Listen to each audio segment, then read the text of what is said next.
ನಿಮಗೆ ಆಲ್ಕೇನ್ ಅಂದ್ರೆ ಏನು ಅನ್ನೋದು ಗೊತ್ತಾಗಿರ್ತದ? ಆಲ್ಕೀನ್ ಅಂದ್ರೆ ಏನು ಅನ್ನೋದು ತಿಳ್ಕೊಳ್ಳೋಣ. ಓಕೆ, ನಾನಿಲ್ಲಿ ರಚನಾ ಸೂತ್ರ ಬರೀತೇನೆ, ಹಾಗೆ ಅಬ್ಸರ್ವ್ ಮಾಡ್ತಾ ಇದ್ದೆ. ಅಲ್ಲಿ ಏನಾಗಿದೆ ಅಂತ ನೀವೇ ಹೇಳ್ತೀರಿ, ಉತ್ತರನ ನೀವೇ ಹೇಳ್ತೀರಿ. ಕಾರ್ಬನ್ ಪರಮಾಣು ಮತ್ತೊಂದು ಕಾರ್ಬನ್ ಪರಮಾಣು ಏಕಬಂಧ ಇದೆ. ನಾನೇನ್ ಮಾಡ್ತೀನಿ,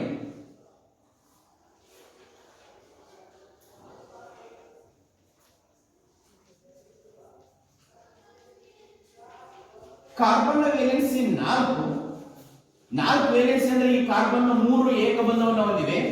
ಆದ್ದರಿಂದ ಇನ್ನೂ ಒಂದು ಬಂಧ ಬೇಕು, ಇನ್ನೂ ಒಂದು ಎಲೆಕ್ಟ್ರಾನ್ ಇದೆ ಈ ಕಾರ್ಬನ್ ಹತ್ರ. ಈ ಕಾರ್ಬನ್ ಹತ್ರ ಇನ್ನೂ ಒಂದು ಎಲೆಕ್ಟ್ರಾನ್ ಇದೆ, ಇದಕ್ಕೂ ಕೂಡ ಇನ್ನೂ ಒಂದು ಎಲೆಕ್ಟ್ರಾನ್, ಸ್ವತಂತ್ರ ಎಲೆಕ್ಟ್ರಾನ್ ಇದೆ. ಆದ್ದರಿಂದ ಈ ಕಾರ್ಬನ್ ತನ್ನಲ್ಲಿರುವ ಒಂದು ಎಲೆಕ್ಟ್ರಾನ್ ಅನ್ನು, ಈ ಕಾರ್ಬನ್ ತನ್ನಲ್ಲಿರುವ ಒಂದು ಎಲೆಕ್ಟ್ರಾನ್ ಅನ್ನು 2 ಎಲೆಕ್ಟ್ರಾನ್ಗಳ ಹಂಚಿಕೆಯಿಂದ ಮತ್ತೊಂದು ಸಹವೇಲಿಸಿ ಬಂಧ ಏರ್ಪಡುತ್ತದೆ. ಆಗ ಕಾರ್ಬನ್ ಪರಮಾಣುಗಳ ನಡುವೆ ದ್ವಿಬಂಧ ಉಂಟಾಗುತ್ತದೆ. ಈ ರೀತಿ ಹಾಗಾದ್ರೆ ಇದು ನಾನು ಪರ್ಯಾಪ್ತ ಅಂದ್ರೆ ಏನು ಅಂತ ಹೇಳಿದ್ದೆ. ನಾನು ಪರ್ಯಾಪ್ತ ಅಂದ್ರೆ ಏನಪ್ಪಾ, ಏಕಬಂಧವನ್ನ ಹೊಂದಿರುವ ಹೈಡ್ರೋಕಾರ್ಬನ್ಗಳನ್ನ ಪರ್ಯಾಪ್ತ ಸಂಯುಕ್ತಗಳು ಅಂತ ಹೇಳಿದ್ವಿ. ಅಪರ್ಯಾಪ್ತ ಅಂದ್ರೆ ಏನು, ದ್ವಿಬಂಧ ಮತ್ತು ತ್ರಿಬಂಧವನ್ನ ಹೊಂದಿರುವ ಹೈಡ್ರೋಕಾರ್ಬನ್ಗಳನ್ನ, ಕಾಣಿಸುತ್ತಲ್ಲ ನಿಮಗೆ, ದ್ವಿಬಂಧ ಅಥವಾ ತ್ರಿಬಂಧವನ್ನ ಹೊಂದಿರುವ ಹೈಡ್ರೋಕಾರ್ಬನ್ಗಳನ್ನ ಅಪರ್ಯಾಪ್ತ ಅಂತ ಕರೀತಾರೆ ಅಂತ ಹೇಳಿದ್ವಿ. ಹೌದನಪ್ಪ? ಈಗ ಕಾರ್ಬನ್ ಪರಮಾಣುಗಳ ಒಂದ್ ಸೆಕೆಂಡ್. ಹಾಗಾದ್ರೆ ನಮ್ಮ ವಾಕ್ಯ ಏನ್ ಬೇಕೀಗ, ಆಲ್ಕೀನ್ ಎಂದರೆ ಏನು ಅಂತ ಬೇಕು. ಓಕೆ, ಅಪರ್ಯಾಪ್ತ ಕಾರ್ಬನ್ ಪರಮಾಣುಗಳ ನಡುವೆ ದ್ವಿಬಂಧವನ್ನು ಹೊಂದಿರುವ ಹೈಡ್ರೋಕಾರ್ಬನ್ಗಳನ್ನು ಆಲ್ಕೀನ್ ಎಂದು ಕರೆಯುತ್ತಾರೆ. ಆಲ್ಕೀನ್ ನ ಸಾಮಾನ್ಯ ಸೂತ್ರ CnH2n. ಇಲ್ಲಿ n ಎಂದರೆ ಕಾರ್ಬನ್ ಪರಮಾಣುಗಳ ಸಂಖ್ಯೆ. n ಎಂದರೆ ಕಾರ್ಬನ್ ಪರಮಾಣುಗಳ ಸಂಖ್ಯೆ. ಇಲ್ಲಿ C ಎಷ್ಟಿದಾವೆ? 2 ಇದಾವೆ. C 2 ಅಂತ ಬರ್ಕಂಡೆ, H ಬರ್ಕಂಡೆ, ಮತ್ತೆ ಇಲ್ಲಿ 2 ಇದೆ, ಇಂಟು n ಅಂದ್ರೆ ಏನು? n ಅಂದ್ರೆ ಕಾರ್ಬನ್ ಪರಮಾಣುಗಳ ಸಂಖ್ಯೆ, ಇಂಟು 2 ಅಂತ ಬರಿತೀನಿ. ಆಗ ಏನಾಯ್ತು ಉತ್ತರ? C2, H 2 4. ಈಗ ನೋಡಿ, C ಎಷ್ಟಿದಾವಪ್ಪ? 2 ಇದೆ, H 4 ಬಂದಿದೆ, H 4 ಬಂದಿದೆ. ಓಕೆ, ಇಲ್ಲಿ C2ರಿಂದ ಪೂರ್ವ ಪ್ರತ್ಯಯ ಏನಾಗುತ್ತೆ? C2ರಿಂದ ಪೂರ್ವ ಪ್ರತ್ಯಯ ಏನಾಗುತ್ತೆ?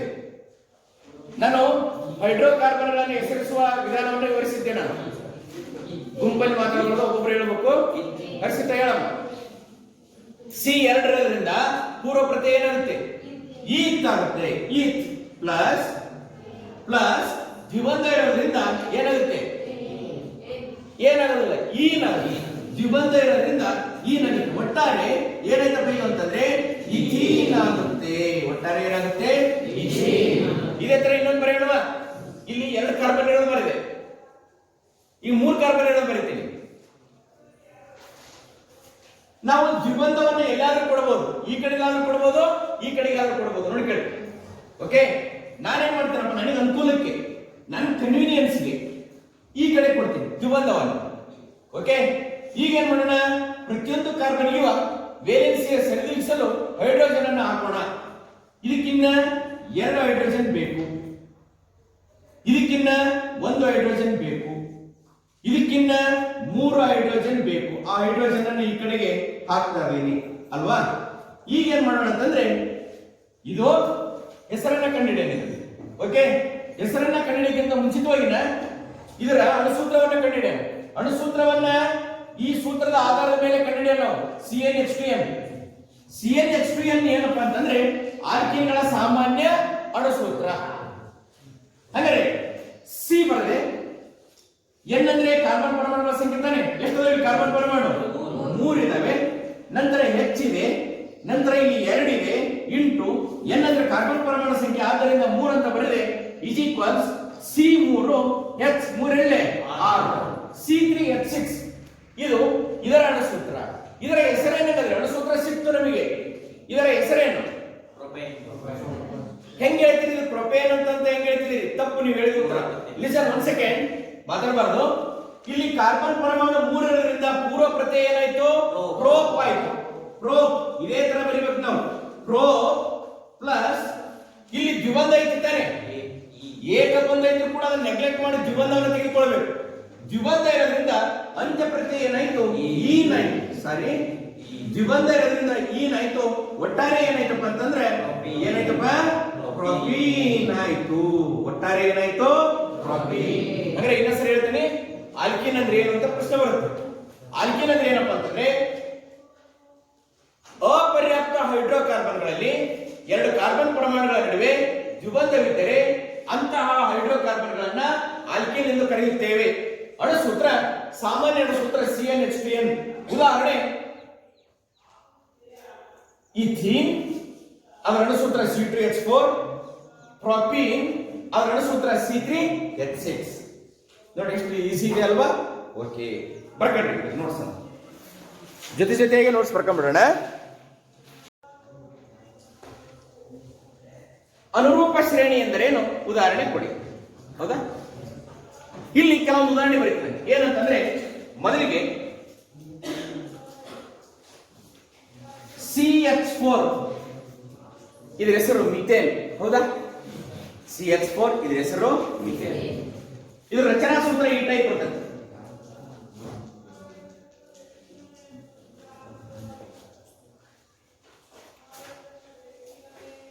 ಇದನ್ನ ಯಾವ ಕ್ರಿಯಾ ಗುಂಪು ಅಂತ ಕರಿತೀವಿ ನಾವು? ಆಲ್ಕೋಹಾಲ್.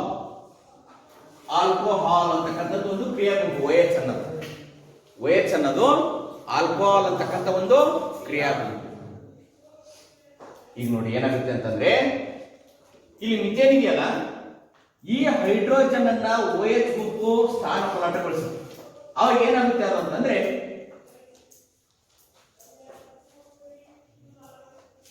CH3 ಒಂದು H ಬಂದು ಏನ್ ಬರೆಯೋಣ ಈಗ? OH. CH3OH ಆಯ್ತು.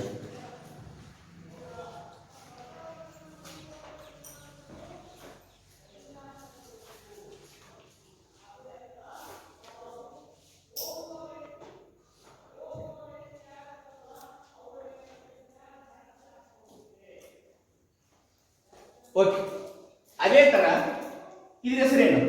C2H6. ಇದ್ರ ಹೆಸರೇನು? ಇದು ಮಿಥೇನ್. ಇದ್ರ ಹೆಸರೇನು? ಈಥೇನ್. ಹೌದಾ? ಇಲ್ಲಿ ಕೂಡ ಒಂದು H, ನಾನು ಇಲ್ಲಿ ಪ್ರತಿ ಸಾರಿ ನಾನು ರಚನಾ ಸೂತ್ರ ಬರೆಯಕ್ಕೆ ಹೋಗಲ್ಲ. ಒಂದು H ಅನ್ನ ತೆಗೆದು OH ಸ್ಥಾನ, ಒಂದು H ಅನ್ನ OH ಸ್ಥಾನ ಪಲಟಗೊಳಿಸುತ್ತದೆ. ಹೇಗೆಂದರೆ OH ಸ್ಥಾನ ಪಲಟಗೊಳಿಸ್ತು, ಅವಾಗ ಏನ್ ಬಂತು ಅಂತಂದ್ರೆ C2H5 ಏನ್ ಬರೋಣ? OH. ಹೌದಾ? ಇನ್ನೊಂದು ಇದೇ ತರ ಬರೀತೀವಿ. C3H8 ಇದರ ಹೆಸರೇನು? ಪ್ರೊಪೇನ್. ಇದರ ಹೆಸರೇನು? ಪ್ರೊಪೇನ್. ಇದರ ಹೆಸರು ಪ್ರೊಪೇನ್. ಇದನ್ನು ಕೂಡ ಇದರ ಒಂದು H ಅನ್ನ ಹೈಡ್ರೋಕಾರ್ಬನ್ ಪರಮಾಣುವಿನಲ್ಲಿರುವ ಹೈಡ್ರೋಜನ್ ಅನ್ನ ಆಲ್ಕೋಹಾಲ್ ಎನ್ನುವ ಕ್ರಿಯಾ ಗುಂಪು ಸ್ಥಾನ ಪಲಟಗೊಳಿಸುತ್ತದೆ.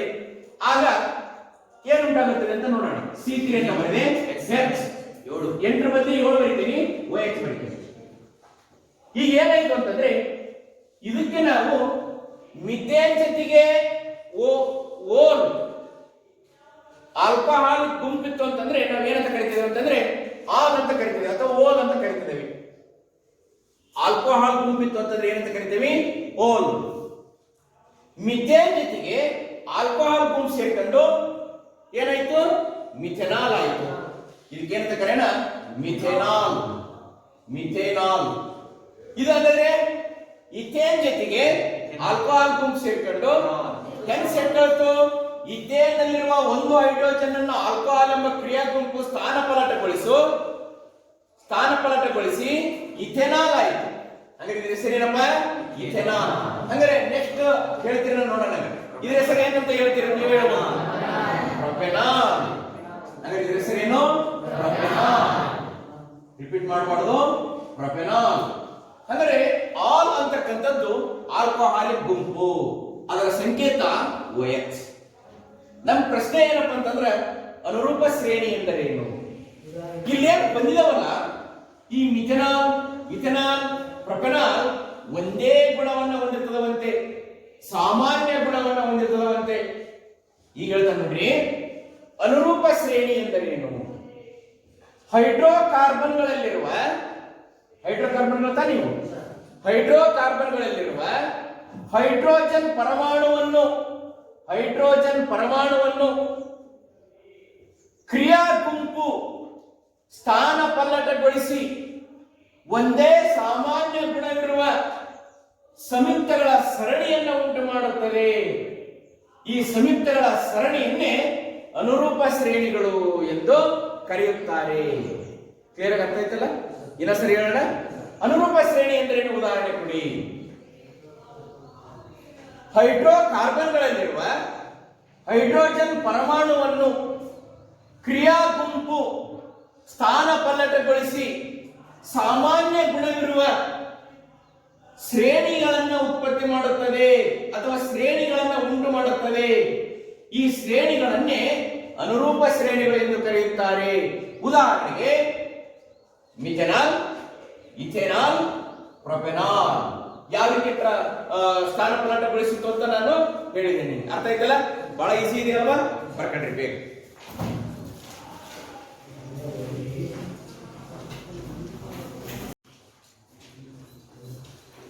ಪ್ರಶ್ನೆ ಏನಂತಂದ್ರೆ, ಕ್ರಿಯಾ ಗುಂಪು ಎಂದರೇನು? ಇಲ್ಲಿ ನಾನು ಹಲವು ಕ್ರಿಯಾ ಗುಂಪುಗಳನ್ನ ಇಲ್ಲಿ ನಾನು ಇವಾಗಲೇ ಬರ್ಕೊಂಡಿದ್ದೀನಿ. ಹ್ಯಾಲೋ ಅಂದ್ರೆ ಹ್ಯಾಲೋಜನ್ಗಳು. ಉದಾಹರಣೆಗೆ ಕ್ಲೋರೋ ಅಂತ ತೆಗೆದುಕೊಂಡಿದ್ದೀನಿ, ಸಂಕೇತ Cl. ಆಲ್ಕೋಹಾಲ್ ಇತ್ತು ಅಂತಂದ್ರೆ OL, ಅದರ ಸಂಕೇತ OH. ಆಲ್ಡಿಹೈಡ್ ಇತ್ತು ಅಂತಂದ್ರೆ ಆಲ್ ಅಂತಕ್ಕಂಥ ಒಂದು ಪ್ರತ್ಯಯವನ್ನು ಬಳಸ್ತೇವೆ, ಅದರ ಸಂಕೇತ C double bond O single bond H. Carboxylic ಆಮ್ಲ ಅದರ ಪ್ರತ್ಯಯವನ್ನ ಓಯಿಕ್ ಆಮ್ಲ ಅಂತ ಬಳಸ್ತೀವಿ, ಅದರ ಸಂಕೇತ ಸಮೀಕರಣ ಏನಪ್ಪಾ ಅಂತಂದ್ರೆ C ಡಬಲ್ ಬಾಂಡ್ OH. ಈಗ ಇನ್ನೊಂದರನ್ನ ಬರೀತದಲ್ಲ, ಇಲ್ಲಿ ಇಷ್ಟೆಲ್ಲ ಬರೆದು ಬಂದು ಇಷ್ಟು ಬರಿಬಹುದು ನಾವು, CHO ಅಂತ ಬರಿಬಹುದು. ಇದನ್ನು ಕೂಡ ಇಷ್ಟೆಲ್ಲ ಬರೆದು ಬಂದು ಇಲ್ಲಿ ಹಿಂಗ್ ಬರಿಬಹುದು, COOH. ನಮಗೆ ಬಂಧಗಳು ಗೊತ್ತಾಗಲಿ ಅಂತ ಈ ಟೈಪ್ ಬರೀತೀವಿ. ಈ ರೀತಿ ಬರ್ತದೆ ಬಂಧಗಳು ಎಷ್ಟಿರ್ತದವ ಅಂತ. ಈಗ ಒಂದೊಂದೇ ಉದಾಹರಣೆ ನೋಡ್ಕೊಂತ ಬರೋಣ. ಈಗ ಏನಪ್ಪಾ ಅಂತಂದ್ರೆ ಒಂದೇ ಒಂದು ಉದಾಹರಣೆ ತೆಗೆದುಕೊಳ್ತಾನೆ. ನಾನು ಪ್ರೊಪೇನ್ ಅಂತಕ್ಕಂಥ ಉದಾಹರಣೆ ತೆಗೆದುಕೊಳ್ತೇನೆ. ಪ್ರೊಪೇನ್ ಅಂತಕ್ಕಂಥ ಉದಾಹರಣೆ ತೆಗೆದುಕೊಳ್ತೇನೆ. ಪ್ರೊಪೇನ್ ಈ ರೀತಿ ಹೈಡ್ರೋಜನ್ ಅನ್ನ ಸೇರಿಸ್ತಾ ಇದ್ದೀನಿ. ಇಲ್ಲಿ ಏನ್ ಮಾಡೋಣ ಅಂತಂದ್ರೆ ಒಂದು ಹೈಡ್ರೋಜನ್ ನ ಬದಲಾಗಿ ಕ್ಲೋರಿನ್ ಅನ್ನ ಸೇರಿಸೋಣ. ಹೈಡ್ರೋಜನ್ ಕ್ಲೋರಿನ್ ಅನ್ನ ಸ್ಥಾನ ಪಲ್ಲಟಗೊಳಿಸಿದ್ರೆ ಅವಾಗ ಏನಾಗುತ್ತೆ? C. ಇನ್ನೊಂದ್ಸರಿ ಬರೆಯೋದು ಏನು ಬೇಕಾಗಿಲ್ವಲ್ಲ, H ಬದಿ ಏನ್ ಬರೆಯೋಣ? Cl ಬರೆಯೋಣ. ಅವಾಗ ಏನಾಯ್ತು? ನಾವು ಬರೀ ಪ್ರೊಪೇನ್ ಅಂತ ಕರಿತಾ ಇದ್ವಿ. ಯಾಕೆ ಪ್ರೊಪೇನ್ ಅಂತ ಕರಿತಾ ಇದ್ವಿ? 3 C ಇದೆ, ಅದಕ್ಕೆ ಪ್ರೋಪ್ ಅಂತ ಕರೆದ್ವಿ. ಪೂರ್ವ ಪ್ರತ್ಯಯ ಪ್ರೋಪ್, ಓಕೆ, ಅಂತ್ಯ ಪ್ರತ್ಯಯ ಏನ್, ಆದ್ದರಿಂದ ಪ್ರೊಪೇನ್ ಆಯ್ತು. ಇಲ್ಲಿ ಕ್ಲೋರಿನ್ ಸೇರ್ಕೊಳ್ಳೋದ್ರಿಂದ ಏನಾಗುತ್ತೆ ಅಂತಂದ್ರೆ ಕ್ಲೋರೋ ಪ್ರೊಪೇನ್ ಆಯ್ತು. ಕ್ಲೋರಿನ್ ಸೇರ್ಕೊಳ್ಳೋದ್ರಿಂದ ಏನಾಯ್ತು? Chloro propane. ಆವಾಗ ಇದರ ಗುಣ ಬದಲಾಯಿತು. ಪ್ರೊಪೇನ್ ಗಿಂತಲೂ ಇದರ ಗುಣ ಏನಾಯ್ತು? ಬದಲಾಯಿತು. ಯಾಕೆ ಬದಲಾಯಿತು? ಕ್ಲೋರಿನ್ ಪ್ರೊಪೇನ್ ಅಲ್ಲಿರುವ ಹೈಡ್ರೋಜನ್ ಅನ್ನ ಸ್ಥಾನ ಪಲ್ಲಟಗೊಳಿಸುವುದರಿಂದ ಪ್ರೊಪೇನ್ ನ ಗುಣ ಬದಲಾಯಿತು. ಅರ್ಥ ಆಯ್ತಾ? ಅದೇ ತರ ಆಲ್ಕೋಹಾಲ್ ನಾವು ಮತ್ತು ಒಂದೇ ಉದಾಹರಣೆ ತೆಗೆದುಕೊಳ್ತದೆ. ಏನು ಉದಾಹರಣೆ ತೆಗೆದುಕೊಳ್ತಾನೆ ಅಂತಂದ್ರೆ ಪ್ರೊಪೇನ್ ಉದಾಹರಣೆ ತೆಗೆದುಕೊಳ್ತದನಿ. ಪ್ರೊಪೇನ್ ಉದಾಹರಣೆ ತೆಗೆದುಕೊಳ್ತದನಿ. ಈ H ನಾ ಬರೆದಿನ ಅಂತ ಇದನ್ನ ಮಾಡ್ಕೊಂಡ್ರಿ. ಇಲ್ಲಿ ಹೈಡ್ರೋಜನ್ ಬರೆದಿ ಈಗ, ಹೌದಾ? ಈಗ ಏನ್ ಮಾಡೋಣ? ಹೈಡ್ರೋಜನ್ ಬಂದು ಏನ್ ಸೇರಿಸೋಣ? OH ಅನ್ನ ಸೇರಿಸೋಣ. OH ಅನ್ನು ಸೇರಿಸಿದ್ರೆ ಏನಾಯ್ತು ಹೇಳಿ ನೋಡೋಣ. ಪ್ರೊಪೇನ್ ಇತ್ತು, OH ಸೇರಿಸಿದ್ವಿ, ಏನಾಯ್ತು ಅಲ್ಲಿಗೆ? ಅಂದ್ರೆ ಓರ್ ಪ್ರೊಪೇನ್ ಅಂತೀರಾ? ತಪ್ಪು. ಇಲ್ಲಿ ನಾವು ಮೊದಲು ಕ್ಲೋರಿನ್ ಅನ್ನ ಆದಿ ಪ್ರತ್ಯಯವಾಗಿ ಸೇರಿಸಿದ್ವಿ. ಇಲ್ಲಿ ಕ್ರಿಯಾ ಗುಂಪನ್ನ ಅಂತ್ಯ ಪ್ರತ್ಯಯವಾಗಿ ಸೇರಿಸೋಣ. ಪ್ರೊಪೇನ್ ಪ್ಲಸ್ ಓಲ್ ಏನಾಯ್ತು? ಪ್ರೊಪೆನಾಲ್ ಆಯ್ತು. ಇಲ್ಲಿ ಕ್ರಿಯಾ ಗುಂಪನ್ನ ಆದಿ ಪ್ರತ್ಯಯ ತೆಗೆದುಕೊಂಡಿದ್ವಿ ಕ್ಲೋರಿನ್, ಇಲ್ಲಿ ಓಎಲ್ ಅನ್ನು ಅಂತ್ಯ ಪ್ರತ್ಯಯವಾಗಿ ತೆಗೆದುಕೊಳ್ಳೋಣ, ಪ್ರೊಪೆನಾಲ್ ಆಯ್ತು. ಹಾಗಾದ್ರೆ ನೆಕ್ಸ್ಟ್ ಇಲ್ಲಿ ಆಲ್ಡಿಹೈಡ್ ಅನ್ನ ಇಲ್ಲಿ ಕ್ರಿಯಾ ಗುಂಪನ್ನ ಅಂತ್ಯ ಪ್ರತ್ಯಯವಾಗಿ ತೆಗೆದುಕೊಳ್ತದವಿ. ಏನಾಗುತ್ತೆ ಅಂತ ನೀವೇ ಹೇಳ್ಬೇಕು. ಅಲ್ಲಿವರೆಗೆ ಯಾರು ಮಾತಾಡಬೇಡಿ, ನಾ ಬರೀತದೆ. ಏನಾಗುತ್ತೆ ಅಂತ ನೀವು ಹೇಳಿ. ಇಲ್ಲಿ ಅಂತ್ಯ ಪ್ರತ್ಯಯವನ್ನಾಗಿ ತೆಗೆದುಕೊಳ್ತಾ ಇದೀನಿ.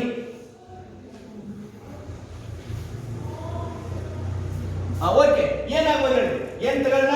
ಆಲ್ಡಿಹೈಡ್. ನಾನು ಇಷ್ಟೆಲ್ಲ ಬರೆಯೋದ್ರ ಬಗ್ಗೆ ಇದನ್ನ ಬರೆಯೋಣ ಅಂತ ಹೇಳಿದೆ ತಾನೆ ನಾನು. ಓಕೆ, CH ಅಂತ ಬರೆದೆ. ಇದು CH ಅಂದ್ರೆ ಆಲ್ಡಿಹೈಡ್ ಗುಂಪು. ಆಲ್ಡಿಹೈಡ್ ಇತ್ತು ಅಂತಂದ್ರೆ ಏನಂತ ಕರಿತೇವೆ ಅಂತ ಹೇಳಿದ್ದೆ? ಯಾಲ್ ಅಂತ ಕರಿತೇವೆ ಅಂತ ಹೇಳಿದ್ದೆ. ಯಾಲನ್ನು ಅಂತ್ಯ ಪ್ರತ್ಯಯ ತೆಗಿಬೇಕು ಅಂತ ಹೇಳಿದೆ ನನಗೆ. ಪ್ರೊಪೇನ್ ಅನ್ನೇ ಏನ್ ಮಾಡ್ಬೇಕು? ಆದಿ ಪ್ರತ್ಯವನ್ನಾಗಿ ತೆಗೆದುಕೊಳ್ಬೇಕು. ಅವ ಏನಾಯ್ತು ಕರಿತೀವಿ ಹೆಸರು? ಎಸ್, ಏನಾಯ್ತು? ಪ್ರೊಪೆನಾಲ್. ಇವರ ಹೆಸರು ಏನಾಯ್ತಪ್ಪ ಅಂತಂದ್ರೆ ಪ್ರೊಪೆನಾಲ್. ಪ್ರೊಪೆನ್ಯಾಲ್ ನೋಡು, ಪ್ರೊಪೆನಾಲ್, ಪ್ರೊಪೆನ್ಯಾಲ್. ಹೌದಾ? ಪ್ರೊಪೆನ್ಯಾಲ್ ಆಯ್ತು. ಅದೇ ತರ ಇಲ್ಲಿ ಕೂಡ ಕಾರ್ಬಾಕ್ಸಿಲಿಕ್ ಆಮ್ಲ ಅಂದ್ರೆ ಏನಾಗ್ಬೋದು ಹೇಳಿ ನೋಡೋಣ. ಇಲ್ಲಿ ಕೂಡ ನಾ ಏನ್ ತೆಗೆದುಕೊಳ್ತದನಿ? ಪ್ರೊಪೇನ್ ಅನ್ನ ತೆಗೆದುಕೊಳ್ತದನಿ. ಪ್ರೊಪೇನ್ ಅನ್ನ ತೆಗೆದುಕೊಳ್ಳೋದ್ರೆ ಯಾಕೆ ಪ್ರೊಪೇನ್ ಪ್ರತಿ ಬಾರಿ ಅದನ್ನ ತೆಗೆದುಕೊಂಡೆ ಅಂದ್ರೆ ನಿಮಗೆ ಹೆಸರಿಸಲಿಕ್ಕೆ ಈಸಿ ಆಗಲಿ ಅಂತಂದ್ರೆ ನಾನು ಅದನ್ನ ತೆಗೆದುಕೊಂಡದನಿ ಅಲ್ವಾ. ಹೆಚ್ಚು ಬದಲಿ ಏನ್ ಬರೆಯೋಣ ಇಲ್ಲಿ? COOH ಬರೆಯೋಣ. COOH ಬರೆಯೋಣ. ಇಲ್ಲಿ ಈ ಕ್ರಿಯಾ ಗುಂಪನ್ನು ಅಂತ್ಯ ಪ್ರತ್ಯಯವಾಗಿ ತೆಗೆದುಕೊಳ್ತದವಿ. ಪ್ರೊಪೇನ್ ಅನ್ನ ಆದಿ ಪ್ರತ್ಯಯವಾಗಿ ತೆಗೆದುಕೊಳ್ತದವ. ಏನಾಯ್ತು? ಓಯಿಕ್ ಆಮ್ಲ ಅನ್ಬೇಕಾನೆ. ಹಾಗಾದ್ರೆ ಏನಾಯ್ತು ಒಟ್ಟಾರೆ ಸೇರಿ? ಪ್ರೊಪೆನೋಯಿಕ್ ಆಮ್ಲ. ಪರೀಕ್ಷೆಯಲ್ಲಿ ಇದೇ ತರ ಕೇಳೋದು. ಹಾಗಾದ್ರೆ ಇಲ್ಲಿ ಏನ್ ಬರೆಯೋಣ ನಾವು? ಪ್ರೊಪೆನೋಯಿಕ್ ಆಮ್ಲ.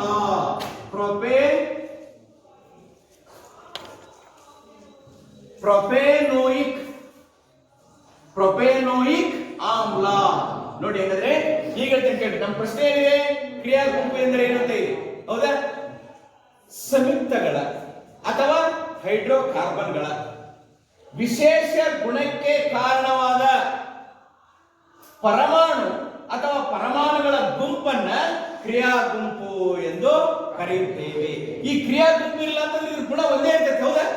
ಈ ಪ್ರೊಪೇನು ಏನಾದ್ರು ವ್ಯತ್ಯಾಸ ಆಯ್ತಾ? ಇಲ್ಲ. ಈ ಕ್ರಿಯಾ ಗುಂಪು ಸೇರ್ಕೊಳ್ಳೋದ್ರಿಂದ ಇದ್ರ ಗುಣ ಬೇರೆ ಆಯ್ತು, ಇದು ಸೇರ್ಕೊಳ್ಳೋದ್ರಿಂದ ಇದ್ರ ಗುಣ ಬೇರೆ ಆಯ್ತು. ಹೌದಾ? ಹಾಗಾದ್ರೆ ಕ್ರಿಯಾ ಗುಂಪು ಅಂದ್ರೆ ಏನು? ಹೈಡ್ರೋಕಾರ್ಬನ್ಗಳ ಅಥವಾ ಸಂಯುಕ್ತಗಳ ವಿಶಿಷ್ಟ ಗುಣಗಳಿಗೆ ಕಾರಣವಾದ ಪರಮಾಣು ಅಥವಾ ಪರಮಾಣುಗಳ ಗುಂಪನ್ನ ಏನಂತ ಕರೆಯುತ್ತಾರೆ? ಕ್ರಿಯಾ ಗುಂಪು ಎಂದು ಕರೆಯುತ್ತೇವೆ. ಉದಾಹರಣೆ ಇವೆಲ್ಲ ಕ್ರಿಯಾ ಗುಂಪು ಇವು. ಹ್ಯಾಲೋ, ಆಲ್ಕೋಹಾಲ್, ಆಲ್ಡಿಹೈಡ್, ಕಾರ್ಬಾಕ್ಸಿಲಿಕ್ ಆಮ್ಲ. ಅರ್ಥ ಆಯ್ತಲ್ಲ? ಬರ್ಕಟ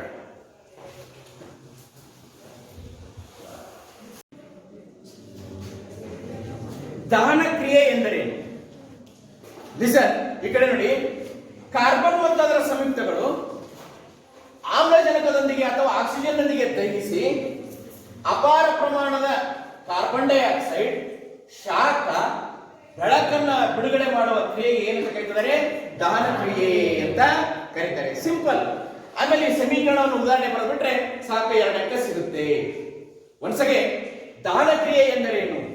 ಕಾರ್ಬನ್ ಮತ್ತು ಅದರ ಸಂಯುಕ್ತಗಳು ಆಕ್ಸಿಜನ್ ನೊಂದಿಗೆ ದಹಿಸಿ ಕಾರ್ಬನ್ ಡೈಆಕ್ಸೈಡ್ ಬಿಡುಗಡೆ ಮಾಡುವುದರ ಜೊತೆಗೆ ಶಾಖ ಮತ್ತು ಬೆಳಕನ್ನು ಬಿಡುಗಡೆ ಮಾಡುತ್ತವೆ.